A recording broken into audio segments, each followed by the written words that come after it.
Broadcasting from Cincinnati, you're listening to the Ringside Reporter podcast. All the news from the world of boxing right here. Well, I'm talking to you the way I want to talk to you. Now, here's your host, Eric Lorda.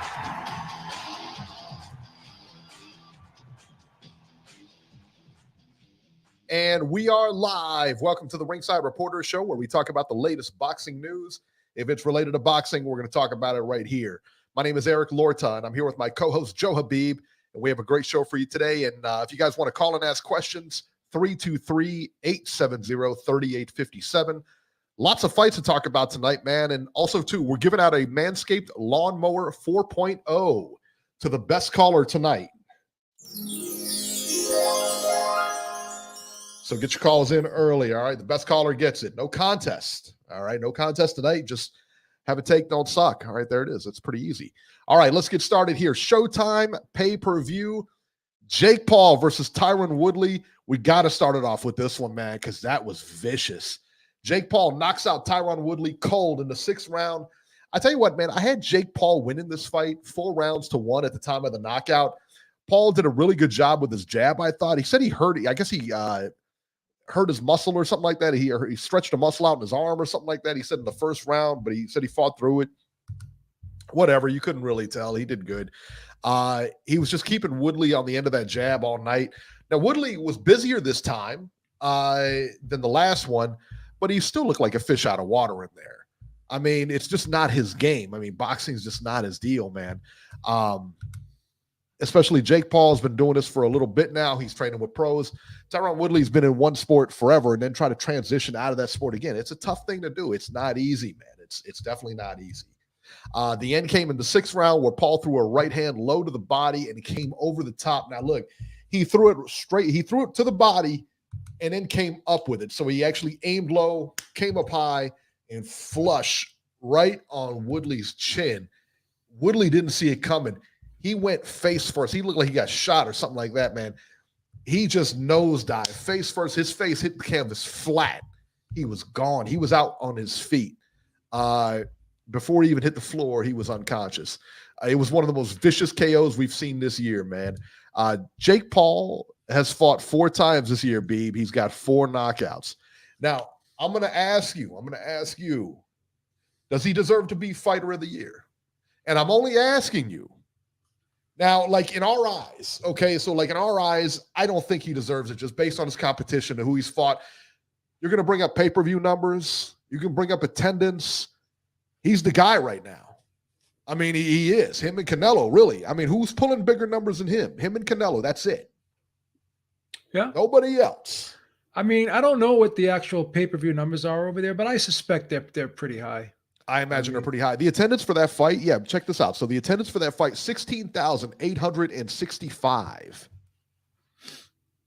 Nobody's selling tickets like that. And the reason I bring up Fighter of the Year is you know that ESPN is going to want to put him in that Fighter of the Year category. And you know what? He's going to win. He will win that Fighter of the Year category according to ESPN. If they put him, you know how they got those Emmy, you know how they have that ESPN, what do they call those things? Sports? I don't know. ESPYs. Okay, right there. All right. And, you know, and Manny Gattia says, well, he beat four bums or whatever. It doesn't matter.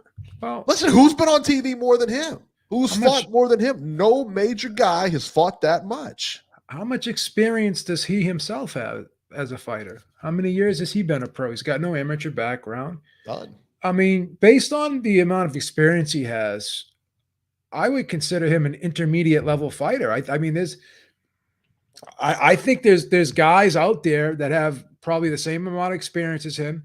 I think there's, you know, he could beat boxers. I'm not saying he could beat guys like Makabu, but I think he could beat, you know, lower level guys. I don't think the guy is trash. I think he does know how to fight. I think he's gotten better. I think he's learned. I think he has shown some skill in there. I mean, he threw a beautiful feint and came over the top with the right hand to the head. Sold the body shot, faked them out. And I disagree with you a little bit. That was a good shot. I disagree with you a little bit about Woodley. He's not a world beater as a striker, but based on the amount of experience that he has, I don't think he's that bad either. I mean, no. I don't think No, he's. that's not what I meant. Yeah, that's definitely not what I meant. Oh, okay. That's not what I meant. Like he's a trash fighter or anything. I'm just saying it's very difficult. Woodley's like a top level wrestler. Yeah. You know what I mean? And he was in the UFC. It's very difficult to do something your whole life. No, and I then agree. Switch over and try that's to my relearn point. things. Yeah, That's my point because Yeah. he was never a big striker in the UFC. He was more of along the lines of a wrestler, like you said. And the amount of ability he showed based off of his experience, I think I can only speak for myself, but it exceeds my expectations and it exceeded my expectations of him because he won rounds against Jake Paul. I mean, I think the fight was close at the time of the stoppage. I think it was like Jake Paul. What was it? A 6th-round stoppage, correct? It was a 6th-round. Yeah, 6th-round. And I think the scorecards had it like 3-2, Jake Paul. So the fight one was had still, it 3-2. The other one had it 4-1. Yeah, it was The other two, competitive. excuse me. Yeah, it was competitive on the it was a competitive fight. I think the first fight was competitive. I still think Paul won the first fight, but it was close. So I think based upon his age, what's he like, almost 40, and then he just transitioned into this sport, 2 fights under his belt. I think what he's shown with the amount of experience he has. I'm going to be honest, and people can say what they want to me about my opinion on this. I think he's decent. I'm impressed. I'm impressed with both of these guys. I mean, this guy was a YouTuber, and he's really worked at getting better, Jake Paul. They both looked good. As far as their form and everything went, I mean, Woodley got tagged, I get it. But they look legit in there. Yeah, they don't look uncoordinated. They don't look like they're slap boxing in there. They are boxing. They are showing legitimate skills. And again, you have 2 guys fighting on the same level. Again, it's not fair to compare them to guys like Canelo, guys like Errol Spence, guys like Tank Davis. No one should be doing that. Okay. So when you say this guy's fighting, I don't like using that word, but he's not fighting anybody. Well, he's fighting guys he should be fighting based off of the experience that he has. Yeah. Yeah. And listen, man, how many of you guys could get in there with box Woodley, or box any one of those guys, Nate Robinson or anybody he fought? I mean, those are athletic guys. These aren't like, schleps off the street. These are athletic guys. But what do pros do, right, when they first start out and they're being built up? They don't fight the iron right off the bat. You got to build a guy. So, he makes a great point, and it sounds ridiculous when he says it, but because people try to take it out of context, but he does mention other fighters like Floyd Mayweather and other top pros, and he says, look who they fought in their 4th and 5th fights. Outside of guys like Lomachenko and Rigondeaux, who had extensive amateur careers, most pro fighters start off their career fighting very lower level opposition, which is understandable, right? Yeah, absolutely. And I don't know that, like I said, man, Tyron Woodley is not lower level opposition. No, I wouldn't classify him. I mean, if you take the guys that Paul's fighting, okay, level for level, I think it's fairly even. I really do. I think that, they definitely have more experience and everything like that. He's fighting. So. Let me ask you this. Is what he doing anything different than what Campbell Hatton's doing? Than with Tommy Fury's doing? And even Conor Benn, when he started out, they slow rolled him too, which is fine. And look at Nico Ali. Who is he fighting? So that's the thing.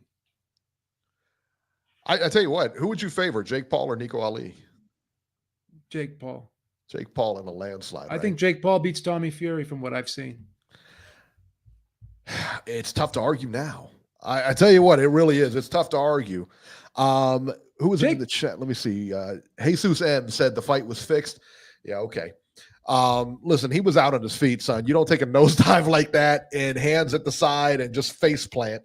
And if you're going to fix a fight, if you're going to fix a fight, go back and watch, Jake LaMotta versus Jimmy Fox. You could find footage of that. And, LaMotta took a dive, right? And you could see that he wasn't really getting hit hard, right? You could tell when you look at Malik Scott and Deontay Wilder, in my opinion, Malik Scott took a dive. You think Bruce so? Seldon, I would bet my life on it. Bruce Seldon, Mike Tyson, Bruce Seldon took a dive in that fight, in my opinion. That's just my opinion. That's just my opinion. Those are dives. Yeah. Those are dives. You listen, man, you know how difficult it would be to face plant on cue. If you're going to take a dive, you're not going to let someone hit you that flush. No, not even a little bit. Not even a little bit. People make me laugh, bro. I'm serious. I just laugh at you. Oh. When you talk about like big fights and everything like that, you talk about big fights and people taking dives in big fights. I don't know that happens much anymore because like you think about like the amount of money that goes into these fights. The only people they can really bribe is the judges, and that's if it goes to the card. So, it just depends, man. Just depends. CN, thank you so much. He said Jake Paul may not have previous boxing experience. However, he is doing proper training camps and sparring world champions. He deserves to be respected as a decent novice pro now. Yeah, I agree. 100% I agree. I give him full respect. Full respect, man. How could you not? How could you not? Do you think in the ESPYs they put him up as fighter of the year? I don't think they will. I don't know. I just don't understand why everyone's so threatened by Jake Paul. Why boxing fans and why certain fighters like Clarissa Shields, why are they so upset about Jake Paul? I know he talks a lot of trash, but you got to take it tongue in cheek. A lot of fighters say outlandish things and say crazy things. It's part of the game. It's part of promoting yourself and hyping yourself up, So I don't have a problem. Why is it okay for everybody else to talk trash but not Jake Paul? Yeah, I mean that's part of the game, bro. It's part of the game. I don't have a problem with it. Yeah, Louis Reyes says he loves what he's doing for Amanda Serrano. Yeah, absolutely. And I mean, he's really trying to bring her along too. And she fought on the undercard. She won a unanimous decision. I didn't actually catch that fight, but I heard it was it was like a wash type of fight. So they're looking at her and Katie Taylor coming up here. And I would want to say St. Patrick's Day. No, Beeb? It depends. Let's take a look at what day St. Patrick's Day falls on. I'm just curious. Or St. Patrick's Day weekend. You know what I mean? Yeah. Like around the 19th or so. Yeah. Is it March or April? I don't know. I think it's March, but I'm not 100% March. sure. St. Patrick's Day is March 17th, or that falls on a Thursday. So yeah, they could do the March 19th or whatever. Yeah. And so something like that with in New York City. A bunch of Irish fans, a bunch of Puerto Rican fans, a bunch of boxing fans. It's a big deal. I have to say, it's not a stretch to say that this would be the biggest women's boxing fight of all time. I think you can legitimately say that. I think so. And I think that this could legitimately headline. And it should headline. And the fact that Jake Paul is going to be involved in it, I think could help a lot. Yeah. And he was asked, and shout out to him. He goes, would you allow that to be a main event, or would you put it on money running cards? He goes, hell no, that's a main event. That's a headliner. And I wonder if he fights on that card to boost it up. Well, that would be also another good idea. And that would be a great show of humility on his part if he was to put himself on the undercard or maybe the co-feature. Yeah, that's what I mean. Like the co-feature. And have those two take center stage. That would be awesome because that would sell. I mean, that could be the biggest fight of pay-per-view wise. Could be one of the bigger fights of 22. Yeah, no question, man. I love what Jake Paul's doing, man. I have no complaints about it. Is he corny sometimes? Yeah, but who cares, man? Who cares? Remember when Nate Campbell, remember the Galaxy Warrior? Oh, we were trolling the fuck out of him. And he wanted to fight. He was talking about do you think he's changed his tune on that at all? I'll be honest with you. I love Nate. I love Nate, but if they were to fight right now, he would crush Nate. Jake's too big, man. Too big. He's too big. He would crush him. I mean, Logan Paul, beat Mayweather by decision on my card. So I mean, come on. Yeah, can you imagine him getting in the ring with? I mean, he'd get killed. He'd get killed. No ifs, ands, or buts, son. You can't. And Nate's in really good shape. I tell you what, Nate's in really good shape for his age. But no matter how you slice it, he's still 40 something.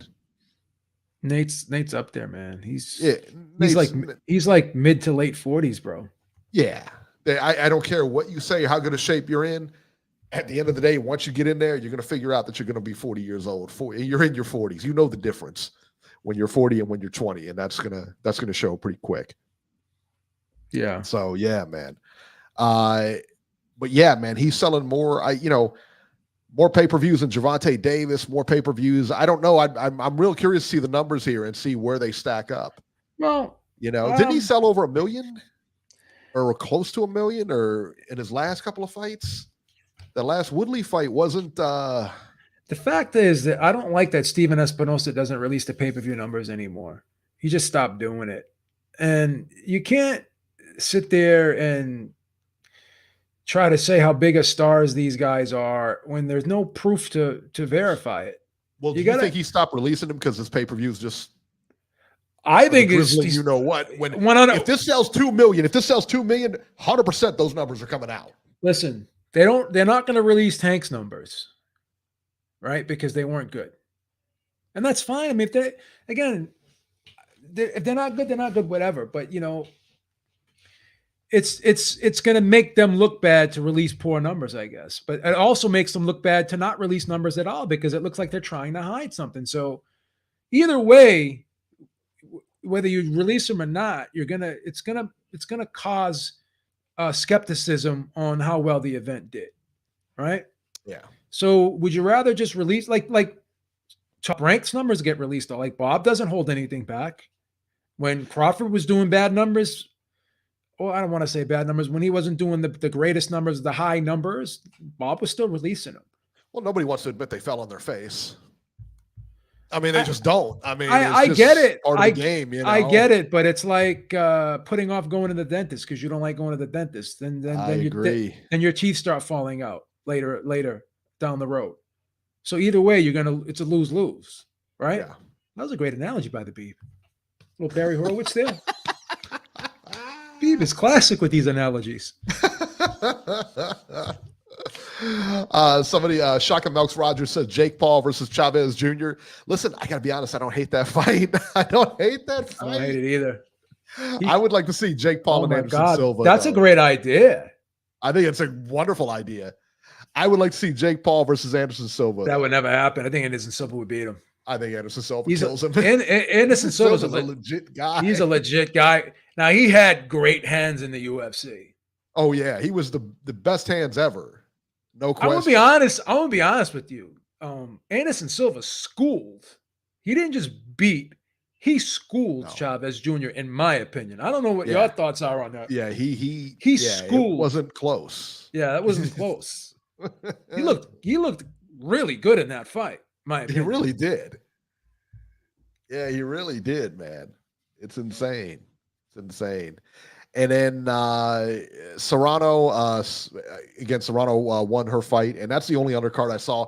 Frank Gore was fighting somebody, that football player. He was fighting somebody. I don't know who he was fighting, but he lost. Gore got knocked. I think he went to a decision, if I'm not. I think he was knocked down, but it went to a decision. Yeah. So there you go. On the zone, let's talk about this one. Joseph Parker versus Derek Chizora in a rematch that absolutely nobody asked for. Joseph Parker beat Derek Chizora again. Unanimous decision, 115-110, 115-111, and 114-112. I don't know what 114-112 was watching. I really don't know what 115-110 was watching. I thought that Parker won this fight pretty clear. I thought Chizora had a couple of good moments, but, I mean, he was being knocked around. I mean, he got knocked down a couple of times, and how on earth Joseph Parker couldn't finish him is beyond me. But what were your thoughts on this fight, Beeb? It was a little. D-Style made a great point to me We were talking about this fight today, and Joseph Parker is the type of guy, when a guy doesn't fight him back, he kind of lays back. He's like the type of guy where, when he hurt Chizora and Chisora kind of went back to the ropes a little bit, that messes with Parker's mind a little bit because he doesn't like going after guys like that. Like if a guy's not coming at him, it's almost like if you don't touch him, he doesn't want to touch you. So when Chisora went back to the ropes after getting hurt and being knocked down, did you notice how Parker didn't go right after him after that? For whatever reason, it was almost like he was thrown off by that. And because of it, he didn't go in for the kill. And I didn't think of it like that, but D-Style's right. Like it's almost like a guy when a guy goes to a guy who's not a bully goes after somebody and they get in a fight, and when once another guy goes into the fetal position, you don't want to hit that guy anymore because it's almost like he's showing resignation. Right. So Chizora, I'm not going to say he showed resignation, but he went into the corner and he had a look of despair on his face and looked discouraged. I think Parker just for whatever reason that throws him off, and he just doesn't go in for the kill sometimes like that. It's almost like he doesn't want to hit a wounded animal. You know what I mean? Let me tell you what. Freddie Mars hit this on the head. He hit it on the head in the chat. Parker's too nice. Yeah. He's too nice. Yeah. You cannot be nice here, He man. showed, it was almost like he showed some compassion in there. You can't do that. Sort of like do that. Sort of what Lomachenko was doing to Comey, like trying to get the ref to stop the fight. He didn't want to hit him anymore. You're either there to get him or you ain't. You know what I mean? You're either there, you're going to take him out, or you're not. You got to have that killer instinct to get to that next level. You have to have it. And I don't want to criticize Parker, but I question that. But you may have to say that there could be some issues with that killer instinct, and when you get to that top level, you can't hesitate like that. You just got to go in. 114, 112. Well, what was it? 3 knockdowns? 2 or 3. What were you watching, son? It was disgraceful. 115? It was disgraceful. What are you watching, man? Come on. I think I gave him 2 rounds on my card, and that there's no way you could give him more than 3 rounds. None. 3 rounds was tops. Tops. And you had to try to give him the 3 rounds. I think I gave him 2. There's no way he won more than 3 rounds. Chizora's done, correct? I think he's done. I don't think he fights again. I think he'll keep fighting because people in the UK are interested in him. They were cheering. You see them cheering him as he was exiting the ring? And I get it because he's got a heart of a warrior. His heart kept him in there. No question about it. It's hard to walk away from those paydays. Now, is he done at a competitive level in the heavyweight division? For sure. Can he upset the apple cart? No, I don't think so. But I thought he did win the first fight with Parker. I had him winning that fight. So, and I had him winning the Dillian White fight, the first fight. So, if he's fighting someone who's having an off day, he could pull off an upset. But if like what Parker did, he was on top of his game. He made the adjustments. And I think him coming in a little heavy, that may have played a factor in his stamina because he looked tired at spots, and obviously he was throwing a lot of punches. But could fatigue have maybe been a reason why he couldn't get Chizora out of there as well? I don't know. But I wasn't a big fan of the added weight gain. He looked a little bit soft at the weigh-in, Parker. I was surprised he weighed in more than Chizora. I was very surprised he weighed in more than Chizora. But, to answer your question, is he done? In terms of, I think, top level, yeah. But is he done as a fighter? No, because he's entertaining.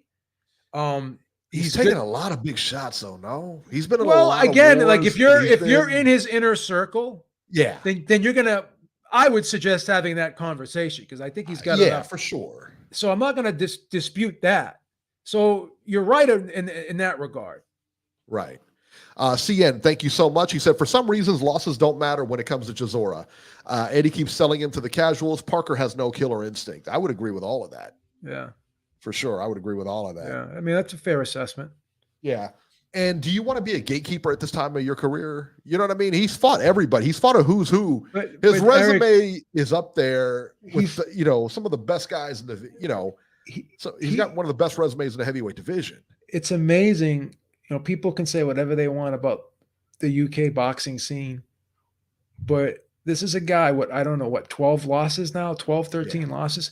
He's still making he's making $1 million paydays still. Oh yeah. Still. Yeah. Right. So it's hard to walk away from that. Yeah. I gotta be honest. It is. I'm sorry, but it's just hard. You're getting paid $1 million in a non-title fight. Let me just see what the purses were. Parker, Chizora, 2 purses. Purses. And Dillian White makes good money over there too. That's why they fight over there. Yeah.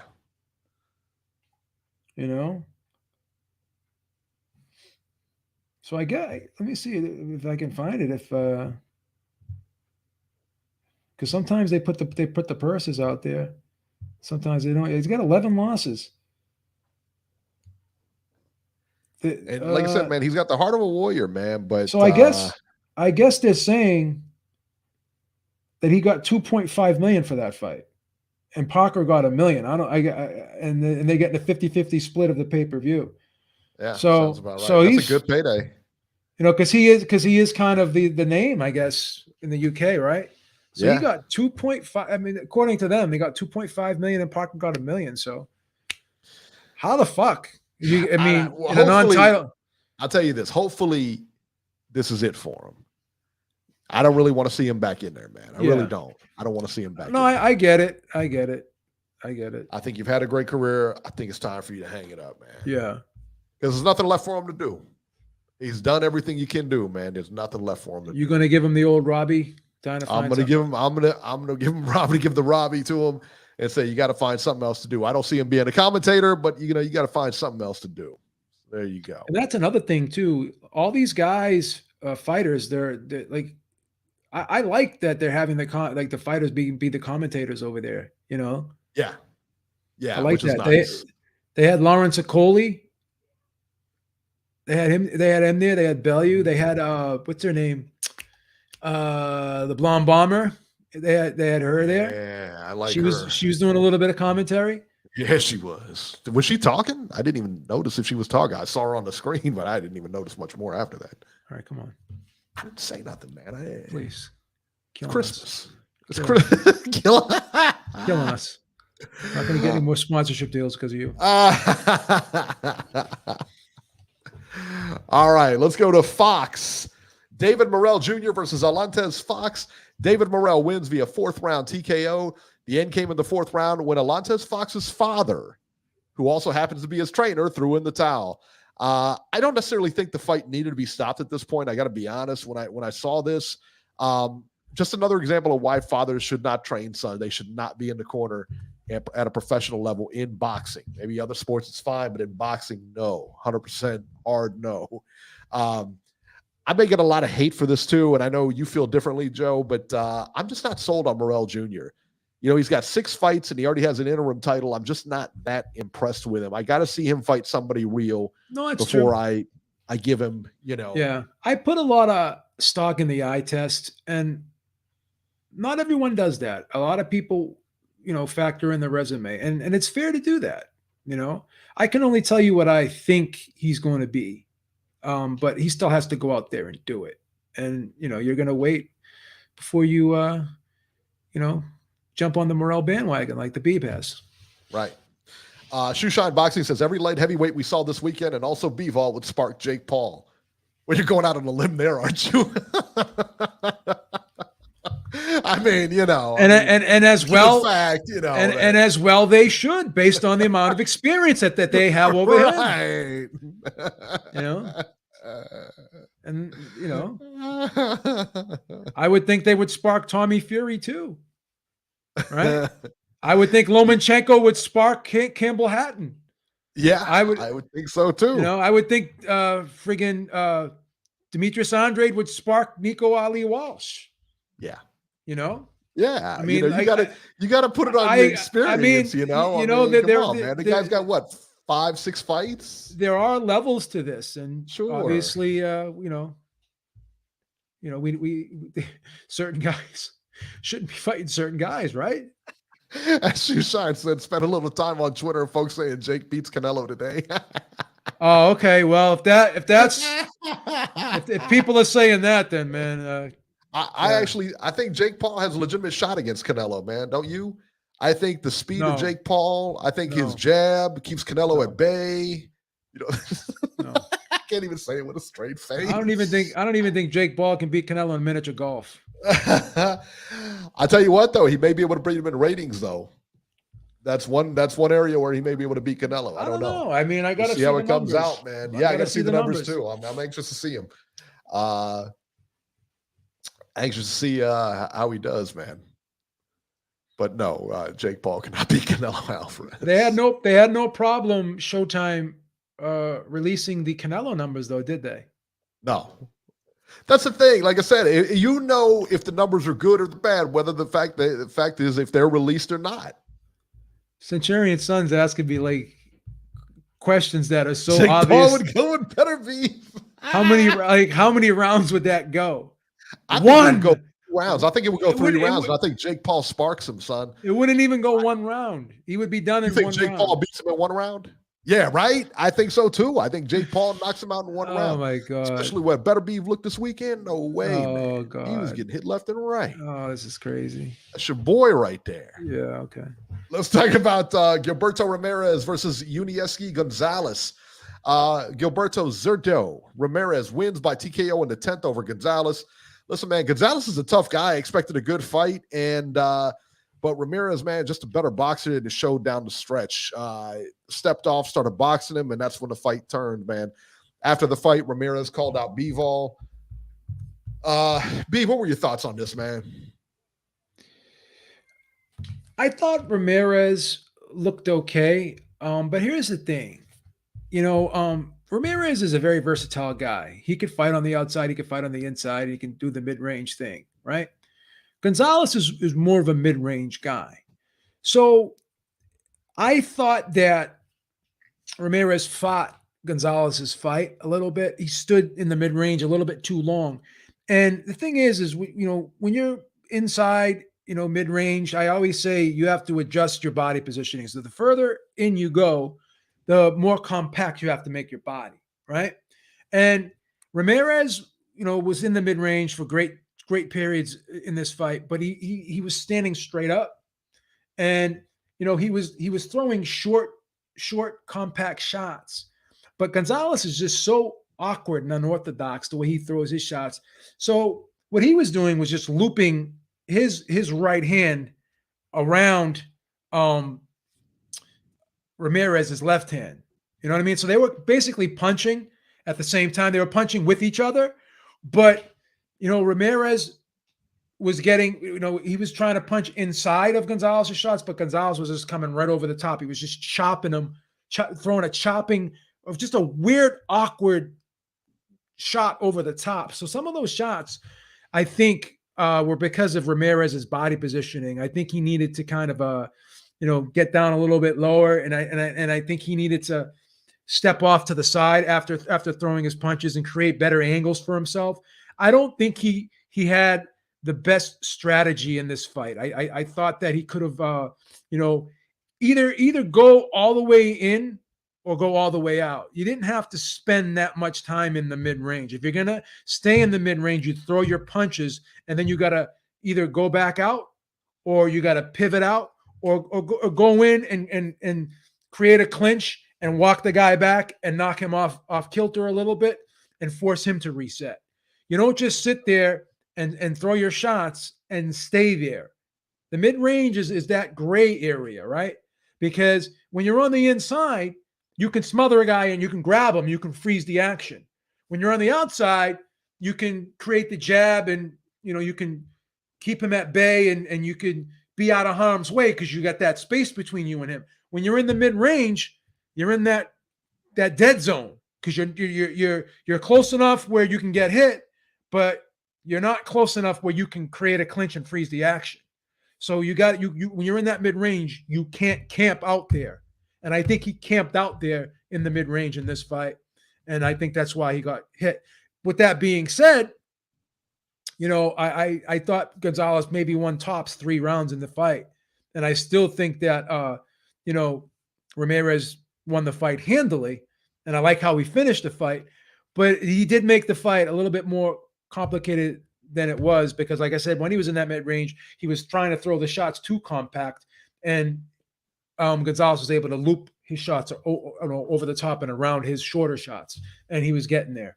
And he had some better leverage on that right hand. So he was landing that real looping, choppy right hand a little bit more than he should have, I thought.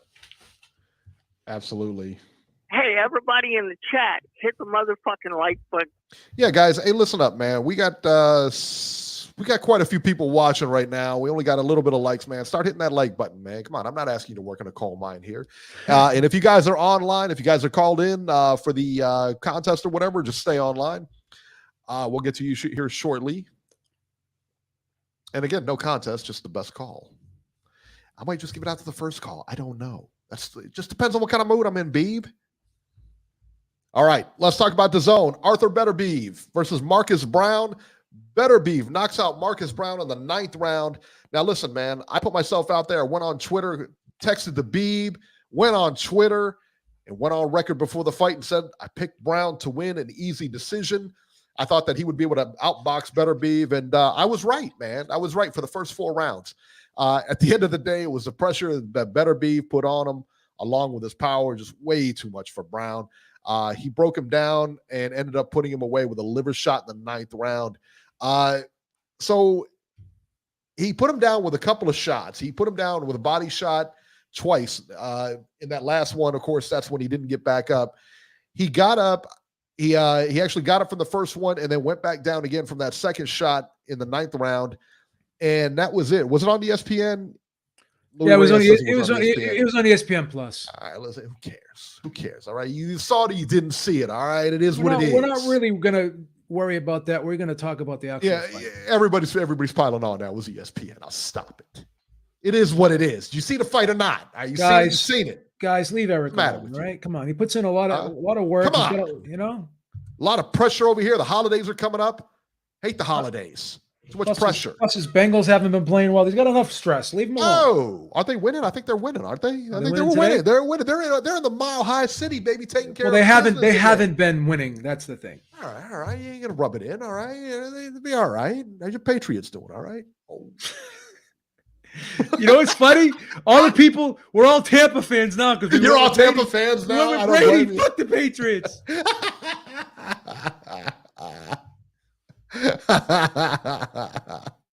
It's hilarious because when Tampa plays the Patriots, like people are rooting for friggin' Tampa. It's nuts. Isn't that nuts? I think Brady's the most beloved person to ever come out of this city. He's got to be, right? Most beloved athlete to ever come out of this city. He's got to be. He's a god. More than Larry Bird, more than all of them. Bobby Orr. He's got to be, right? Ted Williams. It's crazy.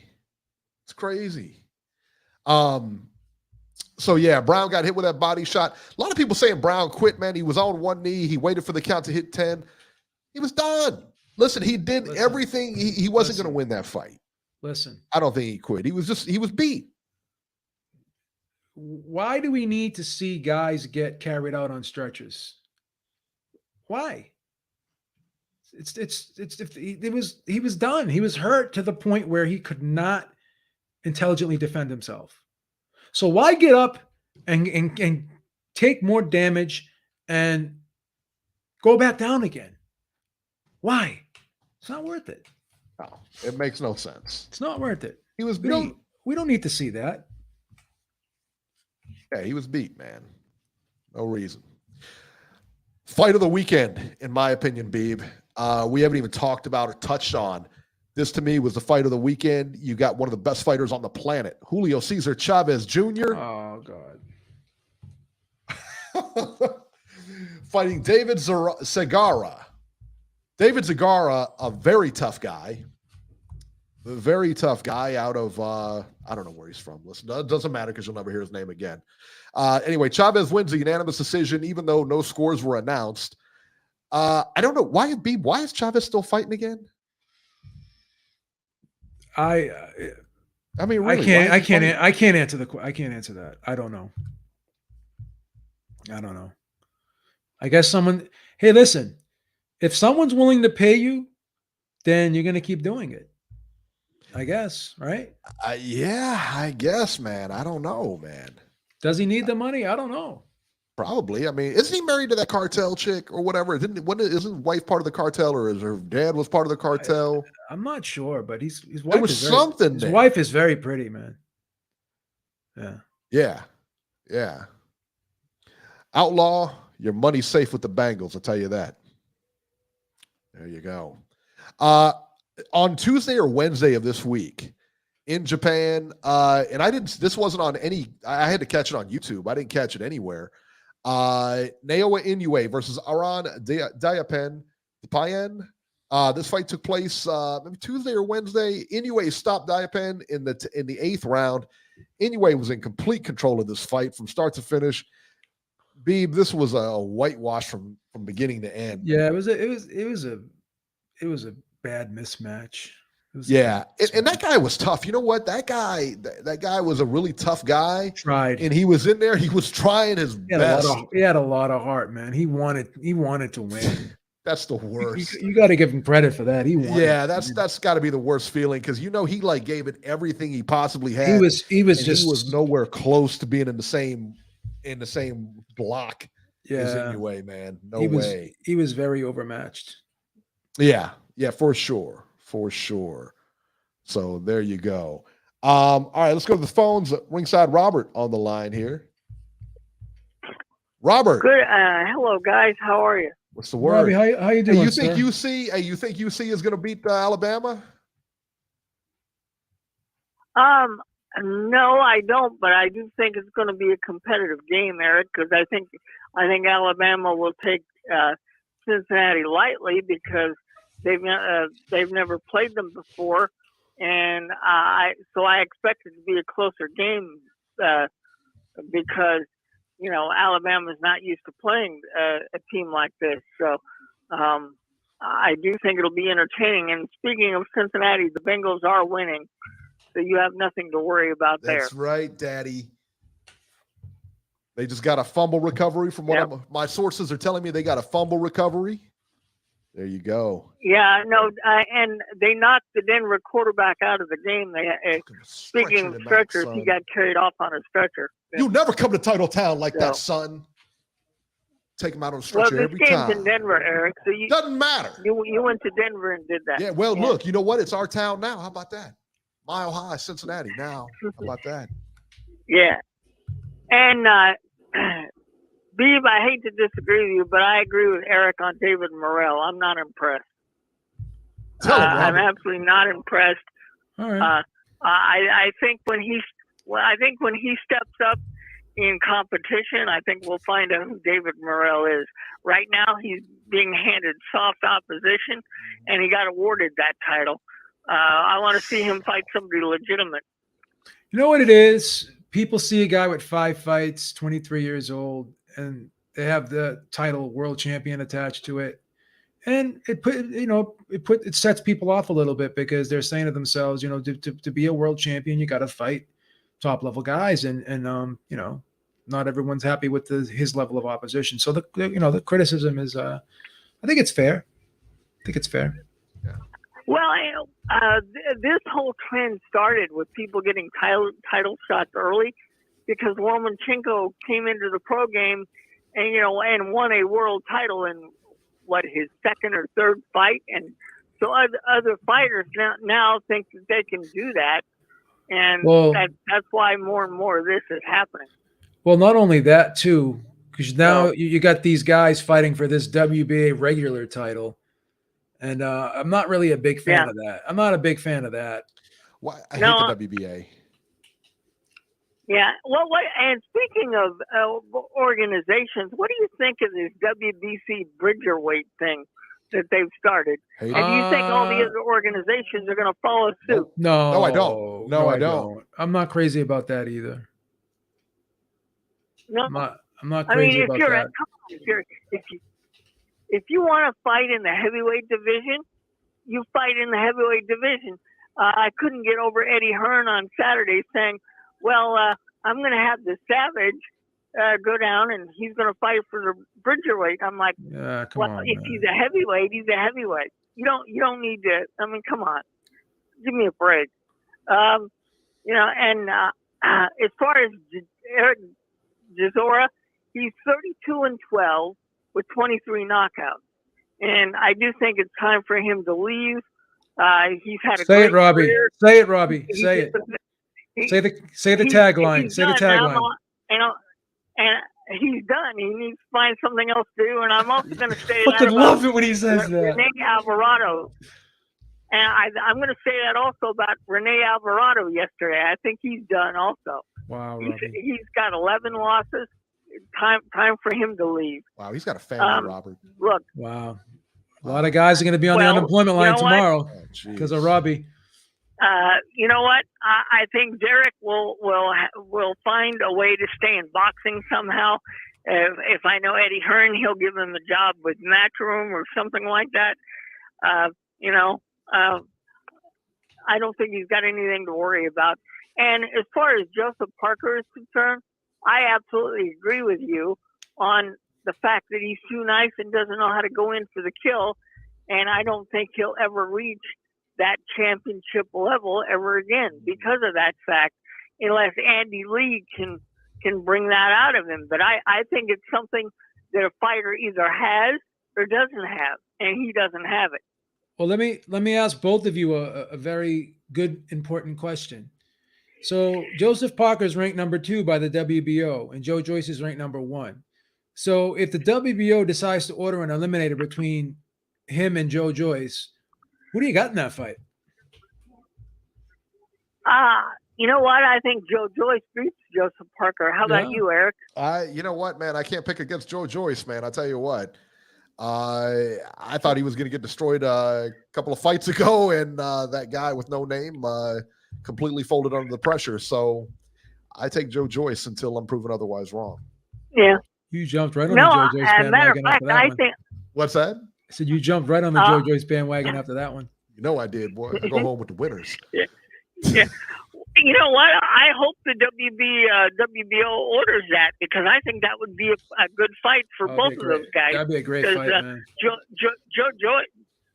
Joyce hasn't fought anybody in quite a while. I think that would be a good move. No, I hear you. As far as fighter of the year,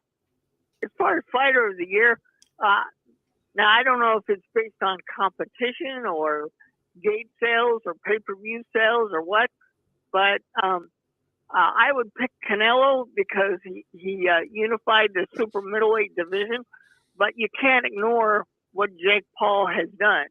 He's had 4 pay-per-views. They've all been very successful. They've all sold either close to 1 million or over 1 million. I mean, a lot of people like to laugh at what he's doing, but as long as Showtime and other people are willing to invest in his career, let him do what he's doing. And he's also helping out other fighters that fight on his undercard. I think the whole Jake Paul thing is very good for boxing.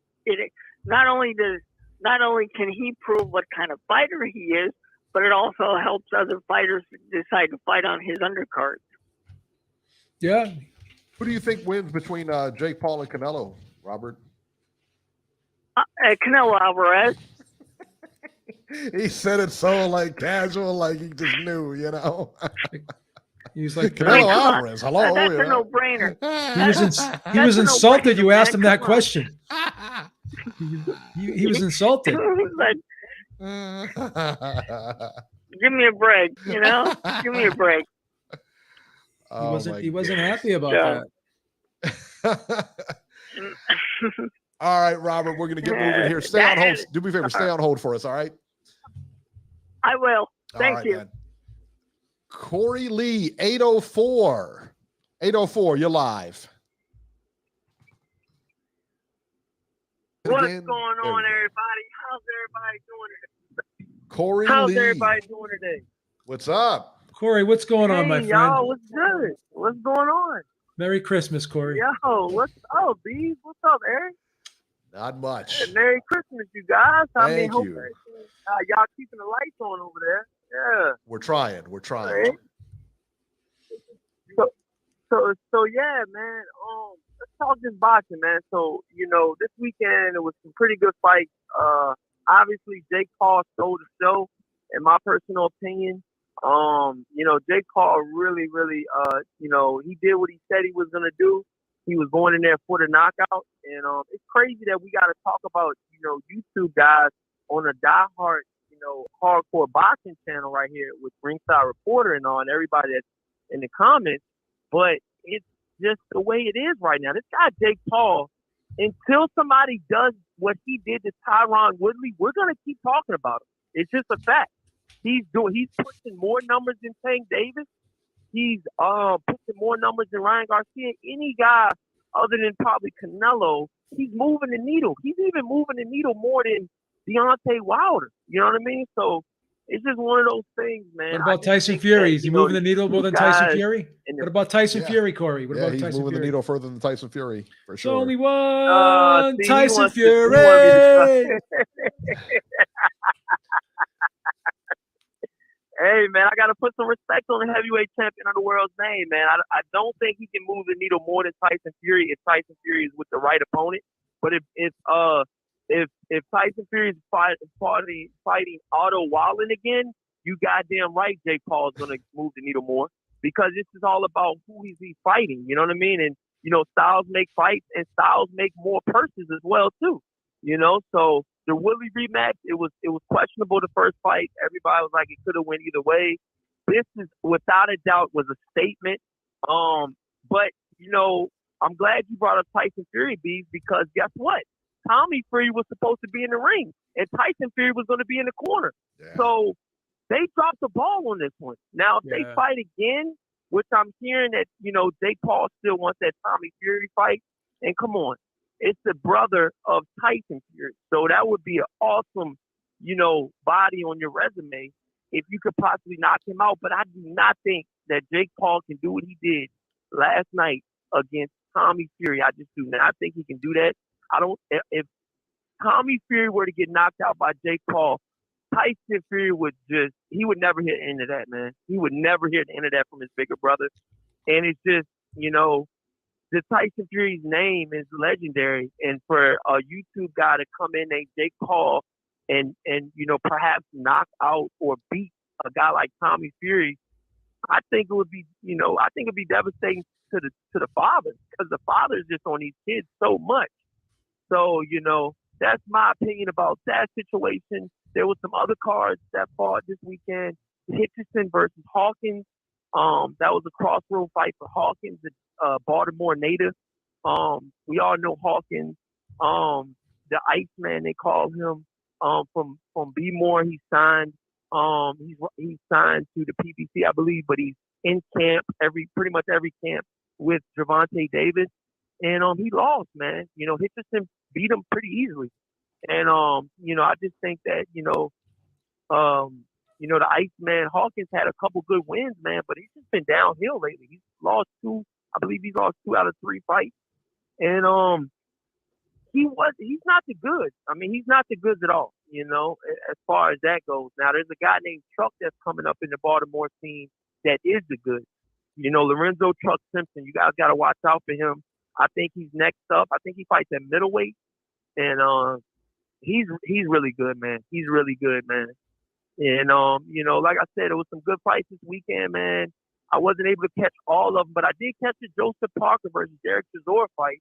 One thing that I did see after that fight was over, you guys, and I'm going to make it short. I know you got other callers, but Derek Chizora, he looked okay, and he showed heart of a lion by continuing to fight. But why in the hell would Eddie Hearn say that Derek Chizora could beat Deontay Wilder if it went past 4 rounds? I think that's just clout chasing, and I think Eddie Hearn is the new Don King, man. It's just out of control. The outlandish things that he says out of his mouth. He says that Deontay Wilder would lose to Derek Chisora if it goes past 4 rounds. Seeing what I just seen last night, Derek Chisora will get put in a freaking, dare I say, coffin if he fought Deontay Wilder. I mean, it's crazy. You know, I think Derek Chisora should retire. I think he should have retired not too long after the Dillian White trilogy. I mean, you know, the two, one or two fights they had. Derek Chisora, you guys, has took an immense amount of punishment to the brain. It's just out of control. He uses his freaking head as a defense mechanism. You know, he was literally letting Joseph Parker tee off on his brain. Do you guys know the residual, the category effect that it can have later in his life just from taking all of these blows? I mean, I'm gonna be honest with you guys, and I'm gonna wrap it up at this because I gotta go to work. But dare I say, and just in the Dillian White fights and the Joseph Parker fights alone, Derek Chisora has taken more punishment in the head than I think Floyd Mayweather took in his whole career. I mean, just in those 2 to 3 fights. Wow. That's what I'm saying. Like, you know, I really don't want to see him walking. I really don't want to see him walking around like James Toney and just fighting. He said he's not retiring yet, you guys. So we're going to still see Derek Chisora. When is enough enough? That's what we should be talking about tonight. When is enough for a fighter to retire? And that's my call, man. It's Corley boxing, baby. Corey, hang on one second. All you guys, man. Happy holidays. Corey, hang on one second. Beeb, Yes, was sir. that call worthy of the Lawnmower 4.0?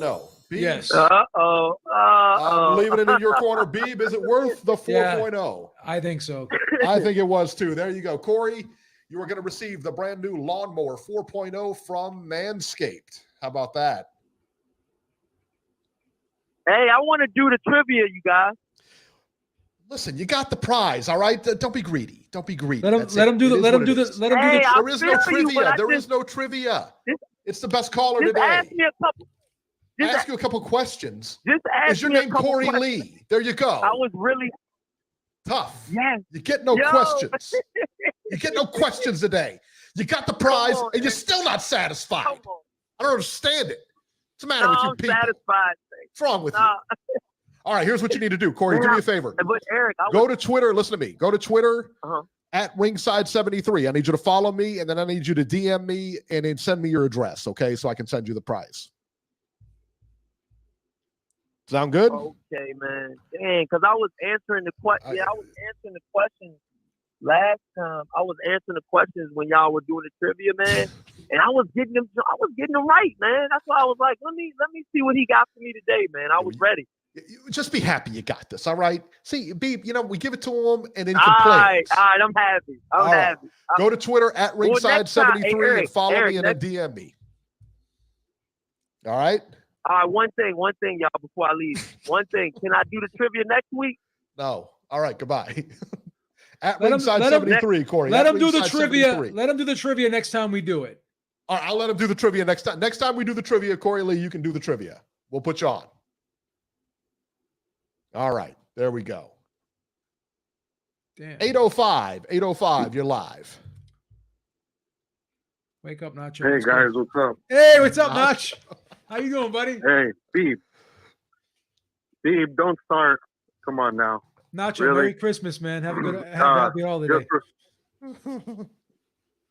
Yeah, Merry Christmas to you and Eric as well.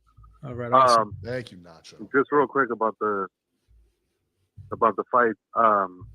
With the yeah, I kind of have to agree with Corey.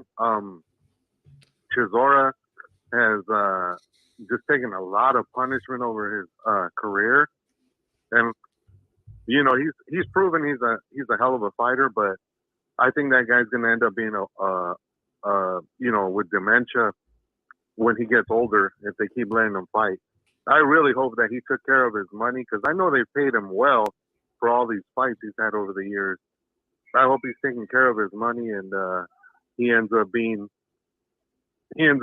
smart enough to walk away because at this point he's not a title contender and he's just going to be used as a stepping stone. So what's the point? You might as well just walk away at this point, you know. And hopefully he does. Yeah, he's a gatekeeper. I mean, that's all he'll be. Yeah, exactly. So, and I don't think he deserves that, but you know, who knows what he decides to do. But I hope they convince him to retire. I don't disagree with you guys. I wouldn't mind seeing that fight with Parker and Joe Joyce if they mandated it. But and I hate to say it, but I think Joe Joyce would beat Joseph Parker. To me, Joseph Parker, for some weird reason, he's kind of stagnated in his career. He hasn't really gotten any better over the last few years. And even though he switched trainers, he's not improving to the point where you could be like, oh, okay, I could see him beating an Usyk or a Joshua or a Fury. Like, he just seems like he's on that second tier below those guys, and I can't see him, you know, beating any of them. So I wouldn't mind seeing what he can do against a guy like Joyce, because I think that would be a real test. But you know, who knows who knows if it happens or not. And then you guys were talking about Zurdo. I have to agree with what Beeb was saying. I thought Zurdo made that fight a lot more difficult than he should have. I think if he had stayed on the outside, I think he would have been able to take Gonzalez apart pretty easily. But it seemed like he was trying to prove a point or something by trying to stay in there with him and mix it up. And he was hurt a couple of times, and you could see he was hurt. But, you know, you give him credit for not getting knocked down or, you know, getting dropped at any point. But, yeah, he should have won that fight a lot easier, I thought. I thought he could have stopped him a lot earlier had he been just boxing the whole time. But, you know, Gonzalez gave a hell of an effort, and he was able to, you know, make him fight. And it was a good test for Zurdo. I hope he gets the B-ball fight next. And both guys have said they wanted the fight, but it remains to be seen if it happens. The other fight that was that I wanted to bring up was, you guys were talking about Morel. I mean, it's crazy, but I think Robbie's right. I think the PBC has been spoon feeding this kid a bunch of guys that they know that he's better than.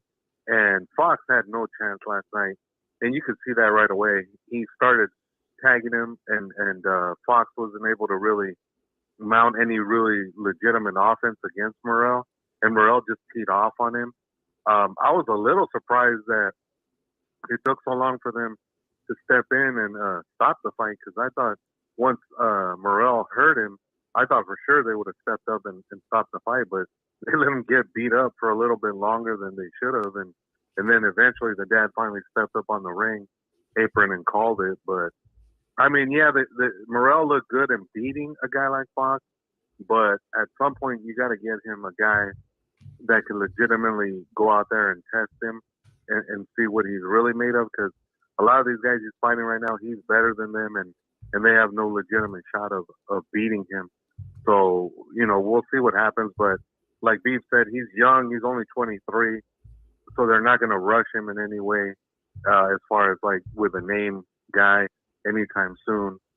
And then the other, there was one other fight I was, and then you guys were talking about Beterbiev.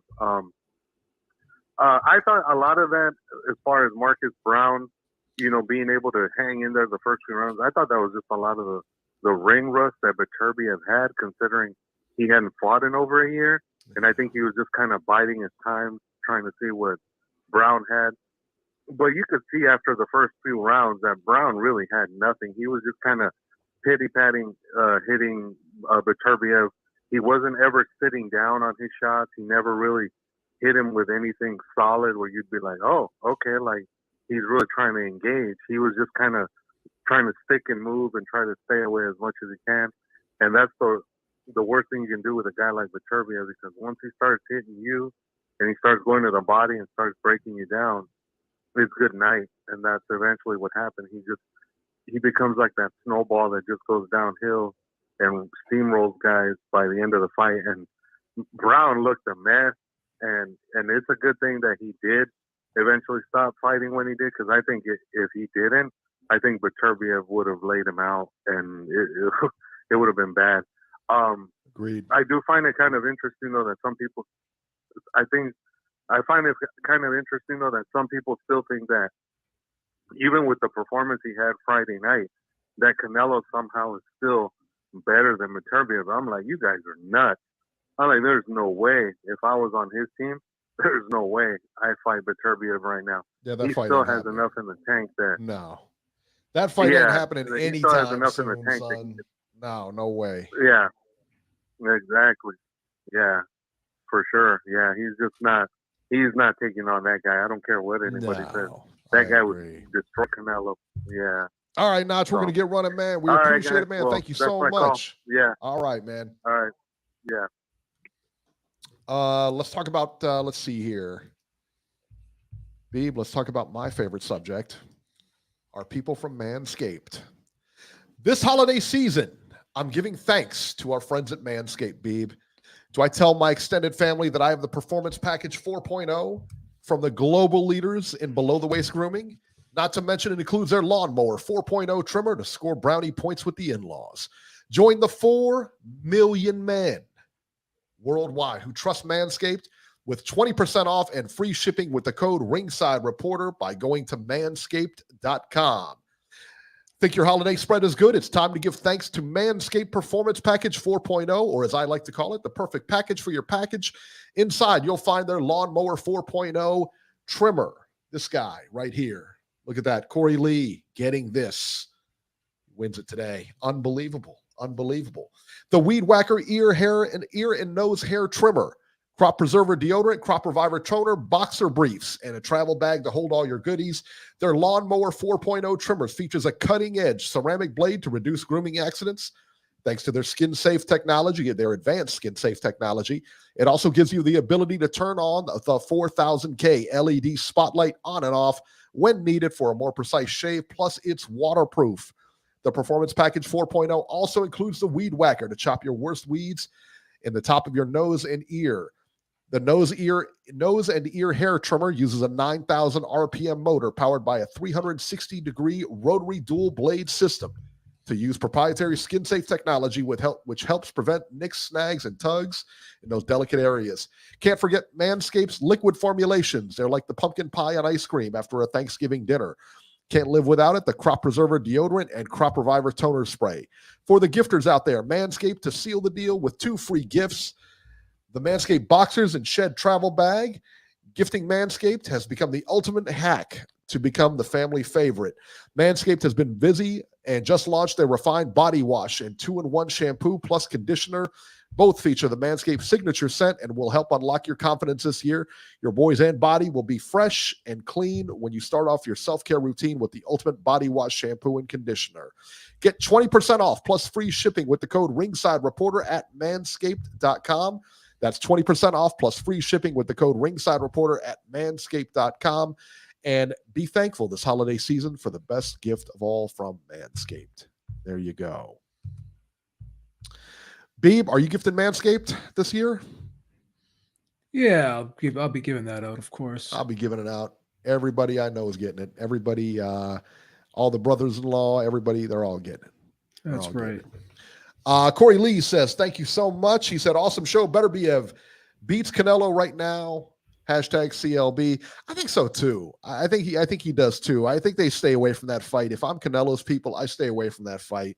That's a dangerous, dangerous fight, man. Because Beterbiev can take a punch as well as dish it right back out. So that's going to be a tough one. All right, let's go to the schedule here. One fight coming up on Christmas Day. Beeb, how about this? They put this on Christmas Day on Fox.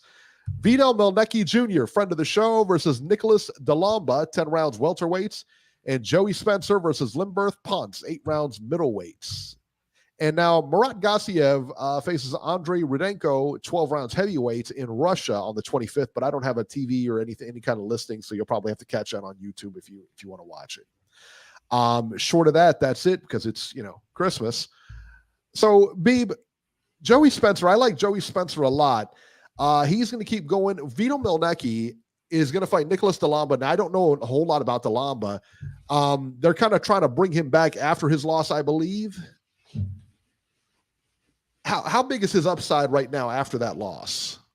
And now I know he's been back from the loss, but given the fact that he has lost, he's got plenty of so time. much on the record. You know what I mean? They base so much on that record. He's got time to rebuild. I think he'll be okay too. The one I'm really excited to see is Joey Spencer. I think Joey Spencer, man, he could be the guy. Yeah, he's good. He's really solid, right? He's pretty good. Really solid. He can punch too. He can punch. He's a tough kid. Yeah. All right, guys. So check this out. So now on January 1st, and we'll go over this obviously next week, in Hollywood, Florida on Fox. This is a Fox pay-per-view.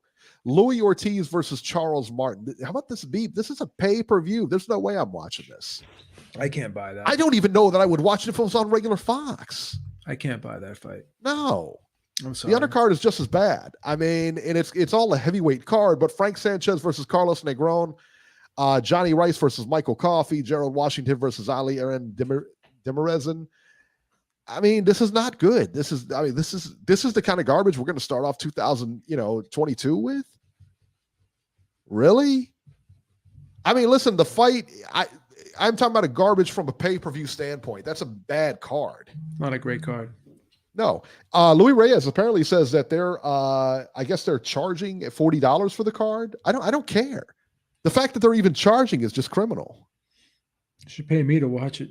Yeah, right? It's awful. It's awful. Robbie just texted me, he goes, the pay-per-view sucks, but I do want to tell you it's only $40. Well, yeah, they can keep that, man. No way. Well, it's still $40 I can do something else with. Yeah, right? I mean, yeah. Let's talk about this, Beeb, man. Okay, so the news and rumors this week, Amir Khan versus Kell Brook sells out, Beeb, in 10 minutes. Over 20,000 tickets gone in 10 minutes. It's impressive. There's nobody on the planet that sells tickets like the UK. Nobody. They are true fight fans. Nobody from the US can even touch them. 20,000 in 10 minutes to see that fight. And that's a fight, Beeb, that Amir Khan, that was a fight 5 years ago. That was a good fight like 5 years ago. Not now. I don't hate that fight. I don't care for it. I wouldn't pay for it, obviously. I'm not going to pay for it. But, do you think, both guys have seen, their best days are way behind them. There's no U.S. television. Well, here's the thing. They're both, and I've said this several times before, when you got two guys who are on that same level, and they're both vulnerable, it makes for an exciting fight. I think it's going to be a good fight. I think it's going to be a fun fight to watch. And it's got so much history involved in it. These guys have such a long-standing history with each other. And this fight's been talked about for so long. I think in the UK, it's going to do well, right? I don't think there's no way the U.S. people can watch this fight. No U.S. broadcaster is going to pick it up, and I understand that. But, I'm interested in the fight. Yeah, I'm going to have to find a way to watch it because I actually want to see it. Is no U.S. broadcast? Somebody's got to pick this up. I would think. I hope so. Up, no? I hope Who's so. promoting? Isn't DAZN or Eddie Hearn or whatever promoting it or no? Eddie Hearn is not promoting this fight. This fight is going to be on Sky. That's a tough one. Maybe Showtime picks it up. Maybe. I don't know. But it's not Eddie Hearn. Eddie Hearn didn't want to pay for it. He said. Wow. You know what? I tell you what. I don't blame him either. I don't blame him for not paying for this. This is the one he had Kell Brook in his stable. He brought Amir Khan into the stable for a 3-fight deal. Wasn't it a 3-fight deal? Something like that. Where he said, we want you to fight, we're going to give you a fight, and then we want you to fight Kell Brook. We want this fight to happen. Do you know who's he refused to fight him? Do you know who's listed as the promoter of this fight? Benjamin Shalom.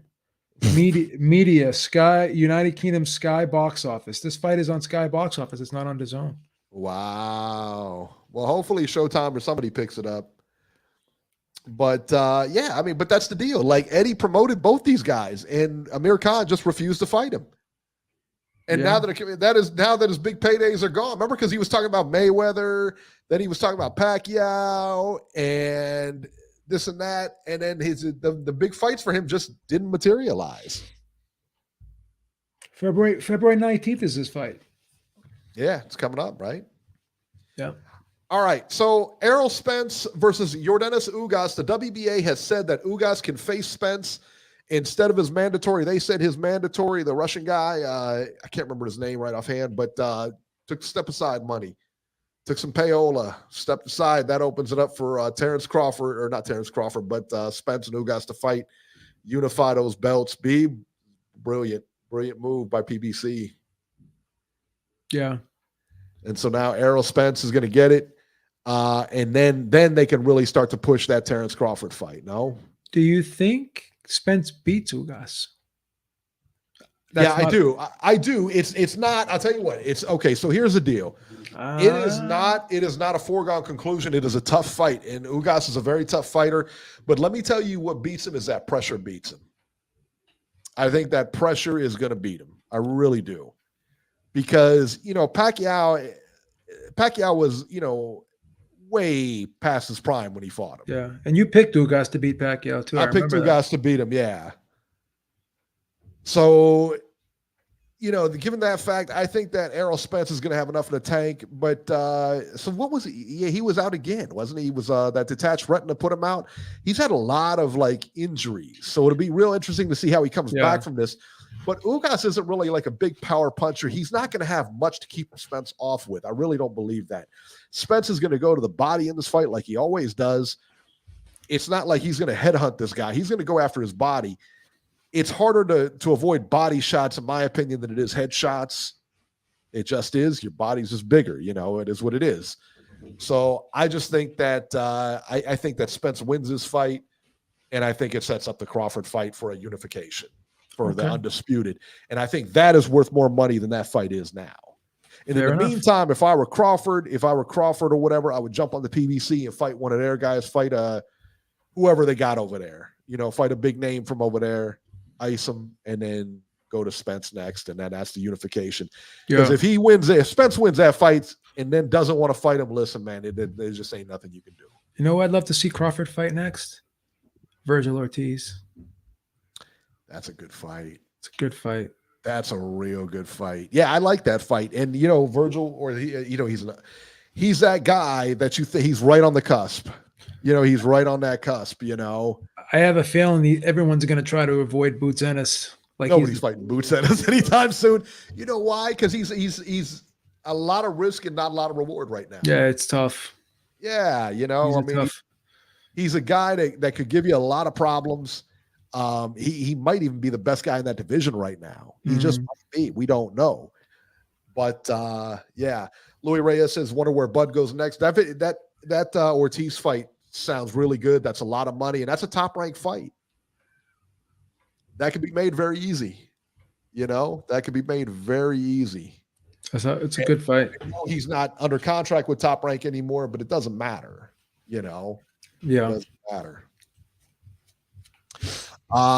Keith Thurman versus Mario Barrios.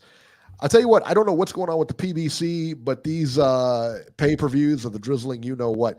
Keith Thurman versus Mario Barrios set for February 5, and of course, it's on pay-per-view.